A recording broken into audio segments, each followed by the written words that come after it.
Friends, ತುಂಬ ಒಳ್ಳೆಯರಾಗಬೇಡಿ, ಇಲ್ಲದಿದ್ದರೆ ನೀವು ಯಾವಾಗಲೂ ದುಃಖದಲ್ಲಿರುತ್ತೀರಿ. ಮಾನವ ಸ್ವಭಾವಕ್ಕೆ ಸಂಬಂಧಿಸಿದ ಬುದ್ಧನ ಕಥೆಯಾಗಿದೆ. ಆಚಾರ್ಯ ಚಾಣಕ್ಯರು ಹೇಳಿದ್ದಾರೆ, ಮನುಷ್ಯ ತುಂಬ ನೆಟ್ಟಗೆ ಇರಬಾರದು, ಏಕೆಂದರೆ ಕಾಡಿಗೆ ಹೋಗಿ ನೋಡಿದರೆ ನೇರವಾದ ಮರಗಳನ್ನು ಕಡಿಯಲಾಗುತ್ತದೆ ಮತ್ತು ಬಾಗಿದ ಮರಗಳು ಉಳಿದಿವೆ ಎಂದು ನಮಗೆ ತಿಳಿದು ಬರುತ್ತದೆ. ಆದ್ದರಿಂದ ಇಂದಿನ ಕಥೆಯು ತುಂಬ ಒಳ್ಳೆಯದು, ಏಕೆ ಕೆಟ್ಟದ್ದಾಗುತ್ತದೆ ಮತ್ತು ಒಳ್ಳೆಯ ವ್ಯಕ್ತಿ ಯಾವಾಗಲೂ ದುಃಖ ಮತ್ತು ತೊಂದರೆಯಲ್ಲಿ ಏಕೆ ಇರುತ್ತಾನೆ ಎಂಬುದರ ಕುರಿತು ನಾವು ಈ ಕಥೆಯ ಮೂಲಕ ತಿಳಿಯೋಣ.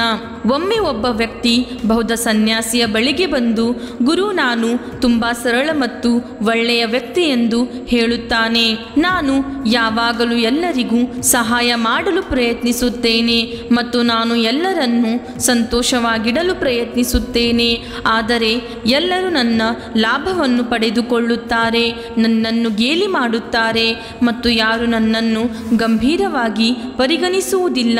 ನನ್ನ ಕುಟುಂಬದ ಸದಸ್ಯರು ಸಹ ನನ್ನನ್ನು ಗೌರವಿಸುವುದಿಲ್ಲ ಮತ್ತು ಯಾವುದೇ ಪ್ರಮುಖ ಮನೆಯ ಕೆಲಸದಲ್ಲಿ ನನ್ನ ಅಭಿಪ್ರಾಯವನ್ನು ತೆಗೆದುಕೊಳ್ಳುವುದಿಲ್ಲ.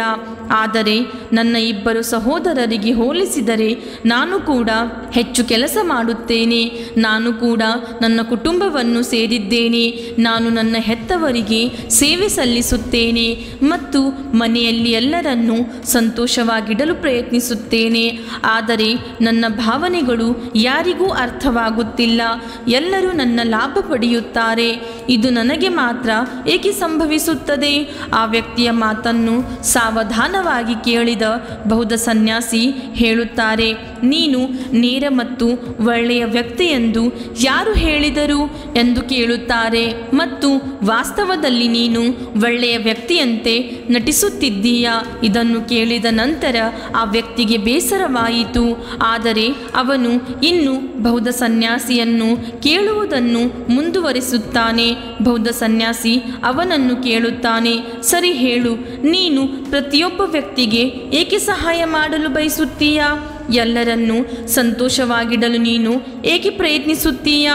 ಏಕೆಂದರೆ ಮತ್ತೊಬ್ಬರು ನನ್ನನ್ನು ಸಂತೋಷವಾಗಿಡುತ್ತಾರೆ ಎಂದು ಆ ವ್ಯಕ್ತಿ ಹೇಳುತ್ತಾನೆ ಮತ್ತು ನನ್ನ ಮಾತನ್ನು ಕೇಳಿ ನನ್ನನ್ನು ಗೌರವಿಸಲಿ, ನನ್ನ ಭಾವನೆಗಳನ್ನು ಅರ್ಥ ಮಾಡಿಕೊಳ್ಳಲಿ ಮತ್ತು ನನ್ನನ್ನು ಒಳ್ಳೆಯ ವ್ಯಕ್ತಿ ಎಂದು ಪರಿಗಣಿಸಲಿ ಎಂದು ಹೇಳುತ್ತಾನೆ. ಆಗ ಬುದ್ಧರು, ನಿಮ್ಮ ಒಂದೇ ಒಂದು ಸಮಸ್ಯೆ ಎಂದರೆ ನೀವು ಇತರರನ್ನು ಸಂತೋಷವಾಗಿಡಲು ಪ್ರಯತ್ನಿಸುತ್ತೀರಿ. ಇದರಿಂದ ಅವರು ನಿಮ್ಮನ್ನು ಸಂತೋಷವಾಗಿಡಬಹುದು ಎಂದು ನೀವು ಭಾವಿಸುತ್ತೀರಿ. ನೀವು ಇತರರೊಳಗೆ ನಿಮ್ಮ ಸಂತೋಷವನ್ನು ಹುಡುಕುತ್ತೀರಿ. ನೀವು ಇತರರ ದೃಷ್ಟಿಯಲ್ಲಿ ಚೆನ್ನಾಗಿ ಕಾಣುವಂತೆ ಮತ್ತು ನಿಮ್ಮ ಹೊಗಳಿಕೆಗೆ ಕಿವಿಗೂಡಲು ನೀವು ಇನ್ನೊಬ್ಬ ವ್ಯಕ್ತಿಯನ್ನು ಸಂತೋಷಪಡಿಸುತ್ತೀರಿ ಮತ್ತು ನಂತರ ಆ ವ್ಯಕ್ತಿ ನಿಮ್ಮನ್ನು ಅದೇ ರೀತಿಯಲ್ಲಿ ನಡೆಸಿಕೊಳ್ಳುತ್ತಾರೆ ಎಂದು ನೀವು ನಿರೀಕ್ಷಿಸುತ್ತೀರಿ. ಆಗ ಅದು ಸಂಭವಿಸುವುದಿಲ್ಲ, ಏಕೆಂದರೆ ಅಂತಹ ವ್ಯಕ್ತಿಯನ್ನು ಯಾರು ತೆಗೆದುಕೊಳ್ಳುವುದಿಲ್ಲ. ಜನರು ಹೇಳುವ ಎಲ್ಲವನ್ನು ಗಂಭೀರವಾಗಿ ಒಪ್ಪುವುದಿಲ್ಲ. ಆದ್ದರಿಂದ ನಿಮ್ಮೊಳಗೆ ಮತ್ತು ನಿಮ್ಮಂತಹ ಜನರು ತಮ್ಮನ್ನು ತಾವು ಒಳ್ಳೆಯವರೆಂದು ಪರಿಗಣಿಸುತ್ತಾರೆ. ಅದಕ್ಕಾಗಿಯೇ ಈಗ ನಾನು ನಿಮಗೆ ಅಂತಹ ಕೆಲವು ಅಭ್ಯಾಸಗಳನ್ನು ಹೇಳುತ್ತೇನೆ. ಮೊದಲನೆಯ ಅಭ್ಯಾಸ, ತಮ್ಮನ್ನು ತಾವು ಒಳ್ಳೆಯವರು ಎಂದು ಪರಿಗಣಿಸುವ ಜನರು ಇತರರಿಂದ ಪ್ರಶಂಸೆಗೆ ಹಸಿದಿದ್ದಾರೆ. ಅದಕ್ಕಾಗಿಯೇ ಹೆಚ್ಚಿನ ಸಂದರ್ಭಗಳಲ್ಲಿ ಅವರು ಇತರ ವ್ಯಕ್ತಿಯನ್ನು ಸಂತೋಷಪಡಿಸುವ ಮತ್ತು ಅವರನ್ನು ಹೊಗಳುವ ಕೆಲಸಗಳನ್ನು ಮಾತ್ರ ಮಾಡುತ್ತಾರೆ. ಯಾವುದಾದರೂ ಕೆಲಸ ಮಾಡಿದರೆ ಮತ್ತೊಬ್ಬರಿಗೆ ಕೋಪ ಬರುತ್ತದೆ ಎಂದು ಅನಿಸಿದರೆ ಆ ಕೆಲಸವನ್ನು ಮುಟ್ಟುವುದೇ ಇಲ್ಲ. ಎರಡನೆಯ ಅಭ್ಯಾಸ, ತಮ್ಮನ್ನು ತಾವು ಒಳ್ಳೆಯವರು ಎಂದು ಪರಿಗಣಿಸುವ ಜನರು ತಮ್ಮ ನ್ಯೂನತೆಗಳನ್ನು ಮತ್ತು ದೌರ್ಬಲ್ಯಗಳನ್ನು ಇತರರಿಂದ ಮರೆಮಾಡಬೇಕೆಂದು ಭಾವಿಸುತ್ತಾರೆ. ಏಕೆಂದರೆ ಅವರು ತಮ್ಮ ನ್ಯೂನತೆಗಳು ಮತ್ತು ತಪ್ಪುಗಳ ಬಗ್ಗೆ ಇತರರಿಗೆ ತಿಳಿದರೆ ಜನರು ತಮ್ಮನ್ನು ಗೇಲಿ ಮಾಡುತ್ತಾರೆ, ಅವಮಾನಿಸುತ್ತಾರೆ ಎಂದು ಅವರು ಭಾವಿಸುತ್ತಾರೆ. ಮೂರನೆಯ ಅಭ್ಯಾಸ, ಒಳ್ಳೆಯ ಜನರು ತಮ್ಮ ಸ್ವಂತ ಅಗತ್ಯತೆಗಳು ಮತ್ತು ಆದ್ಯತೆಗಳನ್ನು ಮೊದಲು ಇಡಲು ಹೆದರುತ್ತಾರೆ. ಏಕೆಂದರೆ ಹಾಗೆ ಮಾಡುವುದರಿಂದ ಇತರ ಜನರು ತಮ್ಮನ್ನು ಸ್ವಾರ್ಥಿ ಎಂದು ಪರಿಗಣಿಸುತ್ತಾರೆ ಮತ್ತು ನಂತರ ಅವರು ಜನರ ದೃಷ್ಟಿಯಲ್ಲಿ ಉತ್ತಮ ವ್ಯಕ್ತಿಯಾಗುವುದಿಲ್ಲವೆಂದು ಅವರು ಭಾವಿಸುತ್ತಾರೆ. ನಾಲ್ಕನೆಯ ಅಭ್ಯಾಸ, ತಮ್ಮನ್ನು ತಾವು ಒಳ್ಳೆಯವರೆಂದು ಪರಿಗಣಿಸುವ ಜನರು ತಮ್ಮ ಸುತ್ತಲಿನ ಎಲ್ಲರೂ ಸಂತೋಷದಿಂದ ಇದ್ದಾಗ ಮಾತ್ರ ಅವರು ಸಂತೋಷವಾಗಿರಲು ಸಾಧ್ಯವೆಂದು ನಂಬುತ್ತಾರೆ. ಅದಕ್ಕಾಗಿ ಅವರು ತಮ್ಮ ಸುತ್ತಲಿನ ಎಲ್ಲರನ್ನೂ ಸಂತೋಷವಾಗಿರಿಸಲು ಪ್ರಯತ್ನಿಸುತ್ತಾರೆ. ಈ ಅಭ್ಯಾಸಗಳಲ್ಲಿ ಏನು ತಪ್ಪಾಗಿದೆ ಎಂದು ಈಗ ನೀವು ಆಶ್ಚರ್ಯಪಡಬಹುದು.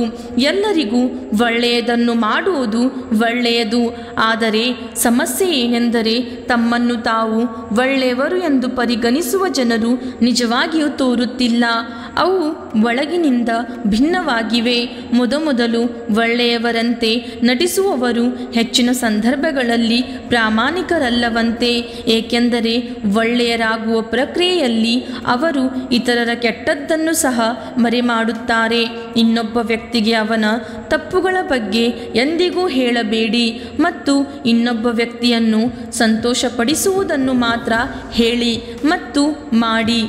ಐದನೆಯ ಅಭ್ಯಾಸ, ತಮ್ಮನ್ನು ತಾವು ಒಳ್ಳೆಯವರೆಂದು ಪರಿಗಣಿಸುವ ಜನರು ನೀರಿನ ಭರವಸೆಯಲ್ಲಿ ಮಾತ್ರ ಏನನ್ನಾದರೂ ನೀಡುತ್ತಾರೆ. ಅವರು ಜನರಿಗೆ ಸಹಾಯ ಮಾಡಲು ಬಯಸುತ್ತಾರೆ ಎಂದು ನಟಿಸುತ್ತಾರೆ, ಆದರೆ ಅವರು ಹಾಗೆ ಮಾಡುತ್ತಾರೆ. ಇದರಿಂದ ಇತರ ವ್ಯಕ್ತಿ ಅವರನ್ನು ಹೊಗಳುತ್ತಾರೆ, ಅವರನ್ನು ಒಳ್ಳೆಯವರೆಂದು ಪರಿಗಣಿಸಿ ಮತ್ತು ಅಗತ್ಯವಿದ್ದಾಗ ಅವರಿಗೆ ಸಹಾಯ ಮಾಡಿ. ಆದರೆ ಅವರಿಗೆ ಪ್ರತಿಯಾಗಿ ಸಹಾಯ ಸಿಗದಿದ್ದರೆ ಅವರು ಕೋಪಗೊಳ್ಳುತ್ತಾರೆ.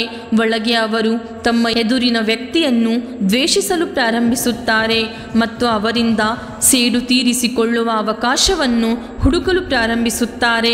ಈ ಎಲ್ಲ ವಿಷಯಗಳನ್ನು ಕೇಳಿದ ವ್ಯಕ್ತಿಯು ಬೌದ್ಧ ಸನ್ಯಾಸಿಗೆ ಹೇಳುತ್ತಾನೆ, ನೀವು ಏನು ಹೇಳುತ್ತಿದ್ದೀರಿ ಎಂದರೆ ನಾವು ಒಳ್ಳೆಯ ವ್ಯಕ್ತಿಯಾಗಬಾರದು, ಆದರೆ ಕೆಟ್ಟ ವ್ಯಕ್ತಿಯಾಗಬೇಕು ಮತ್ತು ಜನರ ಲಾಭವನ್ನು ಪಡೆದುಕೊಳ್ಳಬೇಕು ಎಂದು ಕೇಳುತ್ತಾನೆ. ಆಗ ಬೌದ್ಧ ಸನ್ಯಾಸಿಯು, ಇಲ್ಲ, ನಾನು ನಿಮ್ಮನ್ನು ಕೆಟ್ಟ ವ್ಯಕ್ತಿ ಎಂದು ಹೇಳುತ್ತಿಲ್ಲ, ಆದರೆ ಹೌದು, ನೀವು ತುಂಬ ಸರಳ ವ್ಯಕ್ತಿಯಾಗಬಾರದು. ಒಬ್ಬ ವ್ಯಕ್ತಿಯು ಯಾವ ರೀತಿಯ ವ್ಯಕ್ತಿಯಾಗಲು ಪ್ರಯತ್ನಿಸಬೇಕು ಎಂದು ಈಗ ನಾನು ನಿಮಗೆ ಹೇಳುತ್ತೇನೆ. ಸ್ನೇಹಿತರೆ, ಯಾರಾದರೂ ಮಾನವ ಸ್ವಭಾವ ಮತ್ತು ಅದರ ಒಳಿತು ಕೆಡುಕುಗಳ ಬಗ್ಗೆ ಹೆಚ್ಚು ಮಾತನಾಡಿದ್ದರೆ ಅದು ಮಾನವ ಸ್ವಭಾವ ಮತ್ತು ಪ್ರಪಂಚದ ಎಲ್ಲ ವಿಷಯಗಳ ಬಗ್ಗೆ ವಿವರವಾಗಿ ಬರೆದಿರುವ ಆಚಾರ್ಯ ಚಾಣಕ್ಯ, ರಾಜಕೀಯದ ಮಹಾನ್ ವಿದ್ವಾಂಸ, ಅಖಂಡ ಭಾರತದ ಸೃಷ್ಟಿಕರ್ತ, ಅವರ ಚಾಣಕ್ಯ ನೀತಿಯಲ್ಲಿ ಚರ್ಚಿಸಿದ್ದಾರೆ.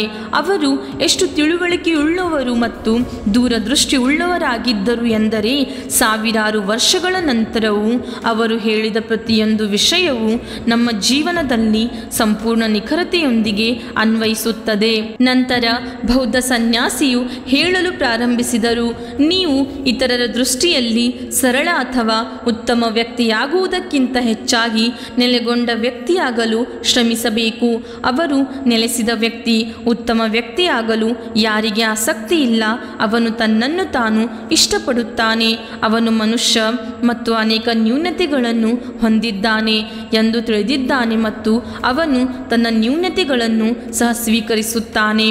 ಒಬ್ಬ ಸುಸಂಸ್ಕೃತ ವ್ಯಕ್ತಿಗೆ ತನಗೆ ಮತ್ತು ಅವನ ಕುಟುಂಬಕ್ಕೆ ಕೆಲವು ಪ್ರಮುಖ ಅಗತ್ಯಗಳಿವೆ ಎಂದು ಚೆನ್ನಾಗಿ ತಿಳಿದಿರುತ್ತದೆ. ಅದನ್ನು ಅವನು ಉಳಿಸಿಕೊಳ್ಳಬೇಕು. ಇಲ್ಲದಿದ್ದರೆ ಅವನ ಜೀವನ ಮತ್ತು ಅವನ ಕುಟುಂಬವೂ ಸಹ ತೊಂದರೆಗೆ ಸಿಲುಕುತ್ತದೆ. ಅವನ ಆಲೋಚನೆಯಿಂದಾಗಿ ಅವನ ಸುತ್ತಲಿನ ಜನರು, ಅವನ ಸ್ನೇಹಿತರು ಅಥವಾ ಸಂಬಂಧಿಕರು ಅವನ ಮೇಲೆ ಕೋಪಗೊಳ್ಳುವ ಸಾಧ್ಯತೆ ಇದೆ. ಆದರೆ ಅವನು ಇದನ್ನು ಸಹ ಒಪ್ಪಿಕೊಳ್ಳುತ್ತಾನೆ. ಇಲ್ಲಿ ಮುಖ್ಯ ವಿಷಯವೆಂದರೆ ಸ್ವಾರ್ಥಿಯಾಗಿರಬಾರದು, ಆದರೆ ಜೀವನದ ಸತ್ಯವನ್ನು ಒಪ್ಪಿಕೊಳ್ಳುವುದು. ಏಕೆಂದರೆ ನೀವು ಯಾವುದೇ ಆಸೆಗಳಿಲ್ಲದ ಬುದ್ಧನಾಗಲಿಲ್ಲ. ಯಾರಿಂದಲೂ ಯಾವುದೇ ನಿರೀಕ್ಷೆಗಳು ಅಥವಾ ಯಾವುದೇ ಅಗತ್ಯಗಳು ಉಳಿದಿಲ್ಲ. ನೀವು ಒಬ್ಬ ಸಾಮಾನ್ಯ ಮನುಷ್ಯ ಮತ್ತು ನೀವು ಸಾಮಾನ್ಯ ಮನುಷ್ಯನ ಆಲೋಚನೆಯೊಂದಿಗೆ ಎಲ್ಲರನ್ನೂ ಸಂತೋಷವಾಗಿಡಲು ಪ್ರಯತ್ನಿಸಿದರೆ ನೀವು ಯಾವಾಗಲೂ ಅಸಂತೋಷದಿಂದ ಇರುತ್ತೀರಿ.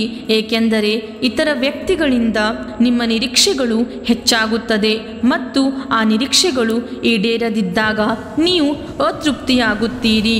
ಹಾಗಾಗಿಯೇ ನಾನು ಎಲ್ಲರಿಗೂ ಸಹಾಯ ಮಾಡುತ್ತೇನೆ, ಎಲ್ಲರನ್ನೂ ಸಂತೋಷವಾಗಿಡುತ್ತೇನೆ ಮತ್ತು ನಾನು ಯಾರಿಂದಲೂ ಏನನ್ನು ಬಯಸುವುದಿಲ್ಲವೆಂದು ಹೇಳುವ ವ್ಯಕ್ತಿ ಆತ್ಮಜ್ಞಾನವನ್ನು ಪಡೆದ ವ್ಯಕ್ತಿ.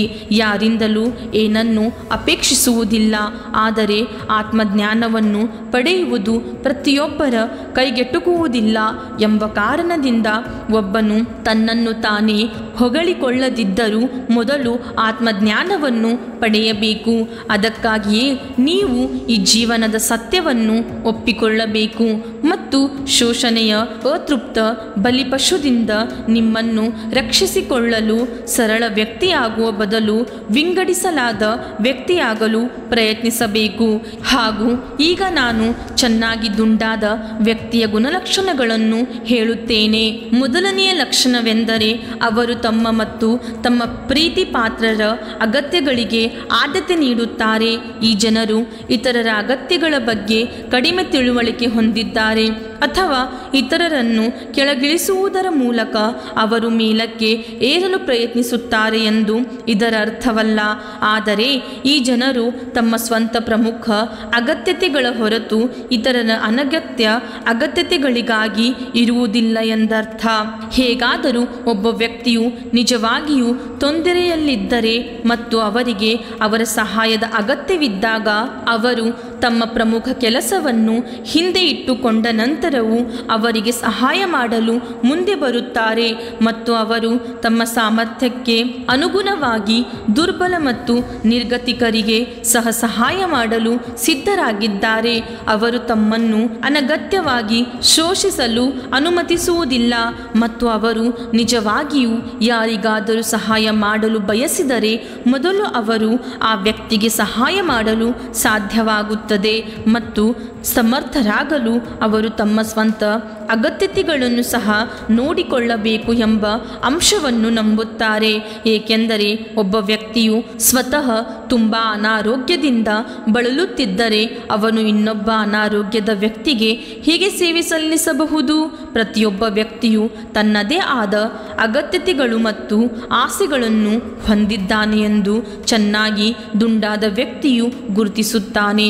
ಅದನ್ನು ಅವನು ಕಾಳಜಿ ವಹಿಸಬೇಕು. ಆದರೆ ತನ್ನನ್ನು ತಾನು ಒಳ್ಳೆಯವನೆಂದು ತೋರಿಸಿಕೊಳ್ಳುವ ವ್ಯಕ್ತಿಯು ಯಾವಾಗಲೂ ತನ್ನ ಸ್ವಂತ ಅಗತ್ಯತೆಗಳು ಅಥವಾ ಆಸೆಗಳನ್ನು ಹೊಂದಿಲ್ಲವೆಂದು ತೋರಿಸಲು ಪ್ರಯತ್ನಿಸುತ್ತಾನೆ. ಅದಕ್ಕಾಗಿಯೇ ಅವನು ಯಾವಾಗಲೂ ದುಃಖಿತನಾಗಿರುತ್ತಾನೆ. ಎರಡನೆಯ ಲಕ್ಷಣವೆಂದರೆ ನೆಲೆಸಿದ ವ್ಯಕ್ತಿಯು ತಾನು ಬಯಸಿದ ಜೀವನವನ್ನು ನಡೆಸಲು ಪ್ರಯತ್ನಿಸುತ್ತಾನೆ. ಬೇರೊಬ್ಬರನ್ನು ಮೆಚ್ಚಿಸಲು ಅವನು ತನ್ನ ಜೀವನ ವಿಧಾನವನ್ನು ಬದಲಾಯಿಸುವುದಿಲ್ಲ. ಇದರರ್ಥ ಅವನ ಜೀವನದ ವಿಧಾನವೆಂದರೆ ಜನರಿಗೆ ಸಮಸ್ಯೆಗಳಿವೆ ಎಂದು ಅರ್ಥವಲ್ಲ. ಇತರರು ಏನು ಹೇಳುತ್ತಾರೆ ಈ ವಿಷಯದಲ್ಲಿ ಅವನು ತನ್ನನ್ನು ತಾನೇ ಕೊಂದು ತನ್ನ ಜೀವನವನ್ನು ನಡೆಸುವುದಿಲ್ಲ ಮತ್ತು ಪೂರ್ಣ ಉತ್ಸಾಹ ಮತ್ತು ಉತ್ಸಾಹದಿಂದ ತನ್ನ ಜೀವನವನ್ನು ಬಹಿರಂಗವಾಗಿ ಬದುಕುತ್ತಾನೆ. ಅವನು ತನ್ನ ಇಷ್ಟ ಅನಿಷ್ಟಗಳನ್ನು ತಿಳಿದಿದ್ದಾನೆ. ಅದಕ್ಕಾಗಿಯೇ ಅವನು ತನಗೆ ಸಂತೋಷವನ್ನು ನೀಡುವುದನ್ನು ಮಾತ್ರ ಮಾಡುತ್ತಾನೆ. ಅವನು ಯಾರೆಂದು ಅವನು ಚೆನ್ನಾಗಿ ತಿಳಿದಿದ್ದಾನೆ ಮತ್ತು ತನ್ನ ಮೇಲೆ ವಿಶ್ವಾಸ ಹೊಂದಿದ್ದಾನೆ. ಅದಕ್ಕಾಗಿ ಅವನು ಯಾವುದೇ ವ್ಯಕ್ತಿಯ ಸಣ್ಣ ಮುಖಸ್ತುತಿಯಿಂದ ತನ್ನನ್ನು ತಾನು ಒಳ್ಳೆಯವನೆಂದು ತೋರಿಸಿಕೊಳ್ಳಬೇಕಾಗಿಲ್ಲ ಅಥವಾ ಅವನ ಹೊಗಳಿಕೆಯನ್ನು ಕೇಳಬೇಕಾಗಿಲ್ಲ. ನಂತರ ಬುದ್ಧರು ಮತ್ತಷ್ಟು ಹೇಳುತ್ತಾರೆ, ನಿಮ್ಮ ಜೀವನದಲ್ಲಿ ನೀವು ತೃಪ್ತರಾಗದಿದ್ದರೆ ಮೊದಲು ನಾನು ನಿಜವಾಗಿಯೂ ನನಗಾಗಿ ಬಯಸುವ ಜೀವನವನ್ನು ನನಗಾಗಿ ರಚಿಸುತ್ತಿದ್ದೇನೆಯೇ ಮತ್ತು ಎರಡನೆಯದಾಗಿ ನಾನು ಇಲ್ಲದಿದ್ದರೆ ನಂತರ ಏಕೆ ಉಳಿಯಬಾರದು? ಈ ಎರಡು ಪ್ರಶ್ನೆಗಳ ಬಗ್ಗೆ ನೀವು ಆಳವಾಗಿ ಯೋಚಿಸಿದಾಗ ನೀವು ಇತರರ ಮುಂದೆ ಒಳ್ಳೆಯವರಾಗಿರಲು ಪ್ರಯತ್ನಿಸುತ್ತಿರುವುದರಿಂದ ನೀವು ಬಯಸಿದ ಜೀವನವನ್ನು ಮೆಚ್ಚಿಸಲು ಸಾಧ್ಯವಿಲ್ಲವೆಂದು ನೀವು ಅರ್ಥ ಮಾಡಿಕೊಳ್ಳುವಿರಿ. ಇದರಿಂದಾಗಿ ನೀವು ನಿಮ್ಮ ಸ್ವಂತ ಅಗತ್ಯತೆಗಳಿಗೆ ಆದ್ಯತೆ ನೀಡುವುದಿಲ್ಲ ಮತ್ತು ಇತರರನ್ನು ಮೆಚ್ಚಿಸಲು ಪ್ರಯತ್ನಿಸುತ್ತೀರಿ. ನಿಸ್ವಾರ್ಥದಲ್ಲಿ ಉಳಿಯುವಿರಿ. ಅದಕ್ಕಾಗಿಯೇ ನೀವು ಸಂತೋಷದ ಮತ್ತು ಅಪೇಕ್ಷಿತ ಜೀವನವನ್ನು ನಡೆಸಲು ಬಯಸಿದರೆ ನಂತರ ಸುಸಂಘಟಿತ ವ್ಯಕ್ತಿಗಳಾಗಲು ಪ್ರಯತ್ನಿಸಿ. ಸರಳ ವ್ಯಕ್ತಿಯಲ್ಲ. ಹೀಗೆ ಹೇಳಿದ ಬುದ್ಧ ಸುಮ್ಮನಾದರು. ನಂತರ ಆ ವ್ಯಕ್ತಿಯು ತಾನು ಸಂವೇದನಾಶೀಲ ವ್ಯಕ್ತಿಯಾಗಬೇಕೇ ಹೊರತು ಸರಳನಲ್ಲವೆಂದು ಆ ವ್ಯಕ್ತಿಗೆ ಈಗ ಅರ್ಥವಾಯಿತು. ಇಂತಹ ಅಮೂಲ್ಯ ಮಾಹಿತಿಗಾಗಿ ಬೌದ್ಧ ಸನ್ಯಾಸಿಗೆ ಧನ್ಯವಾದ ಹೇಳಿ ಅಲ್ಲಿಂದ ಹೊರಟು ಹೋದರು. ಸ್ನೇಹಿತರೆ, ಈ ಕಥೆಯಿಂದ ನೀವು ಬಹಳಷ್ಟು ಕಲಿತಿದ್ದೀರಿ ಎಂದು ನಾನು ಭಾವಿಸುತ್ತೇನೆ. ಈ ಕಥೆಯು ನಿಮಗೆ ಇಷ್ಟವಾದರೆ ನಮ್ಮ ಚಾನಲನ್ನು ಲೈಕ್, ಶೇರ್, ಸಬ್ಸ್ಕ್ರೈಬ್ ಮಾಡಿ. ಧನ್ಯವಾದಗಳು.